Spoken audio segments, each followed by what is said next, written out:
Հայ և ռուս գործարարների փոխհամագործակցության խորացման ուղղված գործարար համաժողովին մասնակցում են ռուսաստանյան ու հայկական ընկերությունների, ինչպես նաև խոշոր բանկերի ներկայացուցիչներ։ Ենթադրում ենք, որ այս համաժողովի արդեն շրջանակում մենք կներկայացնենք արդեն նոր իրողությունները կապված Եվրասիական միությանը մեր միանալու և այդ հնարավորությունը կքննարկենք ավելի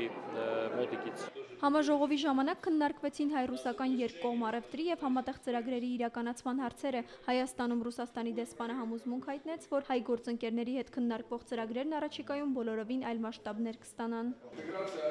Հայաստանի ինտեգրումն ընդհանուր եվրասիական տնտեսական տարածք հնարավորություն կտա միանալու համաձայնությանը, որը երաշխավորում է ապրանքների, ծառայությունների, միջոցների և աշխատուժի տեղաշարժի ազատությունը։ Արտադրանքի իրացման համար մուտք կբացի դեպի բավականաչափ ընդարձակ ու պաշտպանված շուկա։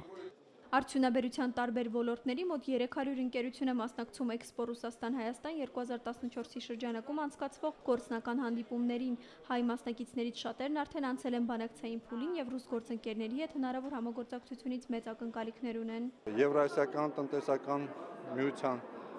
գործունեությունը գործնական փուլին անցնելուն պես ակնկալում ենք նորից մտնենք ռուսական շուկա, նոր արտադրանքով, նոր տեսականիով։ Կան ռուսական կազմակերպություններ, որ այսօր ստեղ ներկայացնում են ապակե պլաստե ամրաններ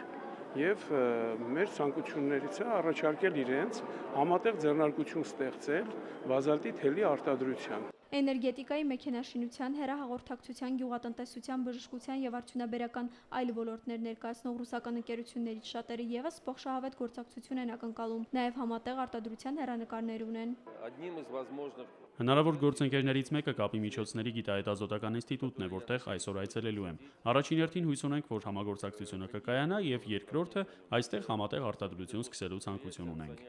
Էքսպոն ուղղված է նաև Հայաստանի և Ռուսաստանի արտաքին առևտրաշրջանառության աճին։ Ազգային վիճակագրական ծառայության տվյալով 2014 թվականի հունվար-օգոստոս ամիսներին այդ թիվը մոտ $840,000 է կազմել, նախորդ տարվա նույն ժամանակահատվածի համեմատ աճելով 4%-ով։ Մերի Կջայան, Հակոբ Սարգսյան, Առաջին ալիք։